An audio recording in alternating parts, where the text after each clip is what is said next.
Am I the a-hole for threatening to kick my stepdaughter out over our family vacation? I should specify beforehand that this account doesn't belong to the person telling the story. She's never heard of a subreddit before, but after spending a 10-hour road trip together, where we, her biological daughter and I, her daughter's best friend, read her posts from this subreddit, she felt inclined to share her own story. I will be writing this in first person. I just hope that doesn't confuse anyone. I, 53F, recently had an argument with my current husband, Tom, 52M, and his biological daughter, Jess, 17F, about a trip we had planned 9 months ago that I feel was entirely avoidable. I found out in late March that my niece, Alice, 15F, who we haven't been able to spend time with, was allowed to visit us this summer. Her home life is abusive, to put it plainly, and I jumped at the opportunity to have her here sooner during her spring break. I asked my husband if the upcoming trip we were taking out of state could be family only. There wasn't enough room to bring everyone, and I proposed we uninvite Jess's boyfriend, Byron, 20M, and take Alice instead. He was okay with it, and we both agreed he would be the one to break the news to Jess and Byron. This was over a month before our trip was scheduled. Weeks later, he came to me and suggested paying for a rental car. I hadn't realized it at the time, but now I believe it was because he never intended on telling Byron he couldn't come. I told him that it was unnecessary. We have 2 working vehicles if you don't count the RV we already planned on taking, and spending $400 on a rental seemed irresponsible. It devolved into our first argument, where he said very angrily, "Why can't I do what I want with them? Why money?" It came as a surprise. We both provide equally, and ever since we began this relationship, we never bothered separating our money. During the week leading up to our trip, he brought up the rental more than once, and each time I told him no. That Friday was when Tom admitted he hadn't told Byron he wasn't coming and that he wasn't planning to. We were supposed to leave the following Monday, so you can imagine how irritated that made me. Then the most surprising thing happened. On the way home from prom that Friday night, Jess and Byron got into a minor collision with a deer. I emphasize minor, as neither were hurt, thankfully, or sought medical attention that night or the following 2 days. The car is still drivable, but since the airbags were engaged, I believe they're considering it totaled. They drove to Byron's, and Jess didn't come home until the following night. She entered in hysterics, going on and on about how she never thought she'd see us again. I'm sorry if I sound disconnected, but you'll see why in a minute. That Sunday was Easter, where we hosted. Jess had left early to run errands, ate a late lunch, and when she got home, she went to her room and took a nap. I cooked a massive meal for this extra special occasion, as Alice was given permission to see her biological father, my brother, for the first time in 9 years as long as it was under my supervision. Tom called Jess down to eat with us, waking her from her nap, and she begrudgingly joined. As she came down, she loudly announced that she wasn't hungry, which I don't necessarily find disrespectful, but the way she said it irked me.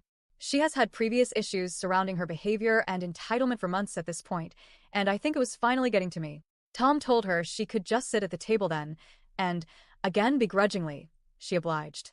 She made a few rude comments here and there, snapping at her father when he offered her a deviled egg by saying, "You know I don't like eggs." At that point, I excused myself as I knew that if I had to continue listening to her, I wouldn't be able to tell her to stop politely. What happened next was witnessed by my daughter, Emily, 18F. She listened as Jess began to talk about how Byron probably wouldn't be able to come to the trip now that he needed to speak to his insurance. It was immediately followed up by her complaining about the minor injuries she sustained from the accident, bruising on her stomach from the seatbelt and back pain, which turned into her saying she needed to see a doctor and that she wanted Byron to come with her. Alice and I were hanging out in the master bedroom when Emily came to find me, repeating the things she heard and telling me, I think she might try to get out of the trip. Not only did I agree, but I found it suspicious that her injuries only bothered her now that her boyfriend wasn't able to come. As Emily predicted, only an hour later, Jess told Tom that she wasn't going on the family trip now that she wasn't feeling well. On top of being upset already, since Tom had told me that morning that he never canceled the rental car, this was the first time in 2 years Emily would be with us for family vacation, and I just wanted it to go well. My disappointment perpetuated my anger, and after Jess and Emily returned to their room, Tom and I began arguing again. I came into the living room to verify with Tom that Jess had just canceled less than 24 hours before our trip began, and he confirmed. His despondent and uncaring attitude toward the situation only made me more pissed. The way he let her walk all over him only perpetuated her entitlement, and he refused to put his foot down. I began to loudly complain about her to him, saying things like, "Who just cancels on someone like that?" It's selfish and shitty. There's no reason she can't go. And if she really needed to see a doctor, she could go early in the morning and we could wait for her. I told him that this entitlement was getting out of hand and that he needed to be a parent. In a way, I wanted her to hear what I was saying. That's when Jess exited her bedroom and from the second story loudly asked if I was talking about her. I'm no liar, so I said, "Yes, of course I'm talking about you. Who else would I be talking about?"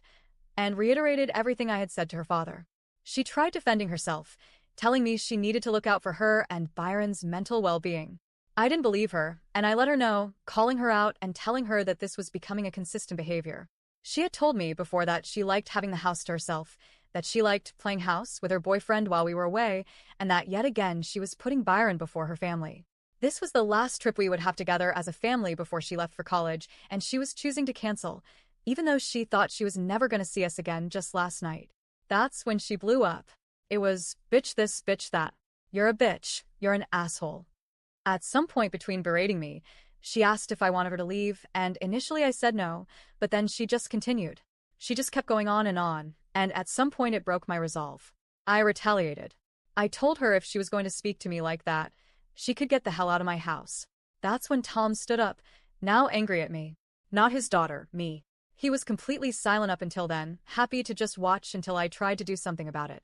He then started calling me an asshole, telling me not to treat Jess that way, and implying I was in the wrong for treating the house like it was mine and not ours. I felt disrespected, and then he told me he was done with our marriage. He told Jess to pack her things and went with her upstairs to help, which was when she told him, if she comes upstairs, I'm gonna punch her in her face. Somehow, still, Tom said nothing about her behavior.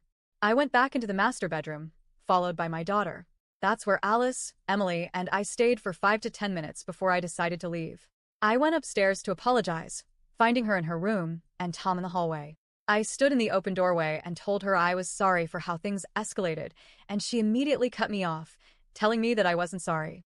I couldn't control my face, and I found it hard not to smile. I guess the attitude she had when she said it was amusing. It only enraged her further, and she pointed it out. I told her I was just waiting for her to finish and that she wasn't allowed to tell me what I was and wasn't sorry for. I said, I'm sorry for how it escalated. You don't need to leave if you want to stay here, but I never apologized for the things I said about her behavior. She told me, why would I ever want to stay here again? I replied, okay, well, you can leave, but I'm just letting you know that I'm not kicking you out. Jess walked deeper into her bedroom, so I left her alone after that, and both she and Tom continued to pack. He put it all in the rental car, he never canceled, and left. I decided the next morning that Emily, Alice, and I didn't need them to have a nice vacation. It's been some time between this incident and the time in which this was written, and already a lot has happened, but this is just what I'm worried about. Was I the a-hole, and did I overreact? Or are my husband and stepdaughter in the wrong? TLDR, my stepdaughter continues to prioritize her boyfriend over her family, and uses a minor collision as an excuse to cancel on our last family vacation before she goes to college. A heated argument ensues, where she calls me a bitch and threatens to hit me, and my husband sides with her after I kick her out of my house. Am I the a-hole?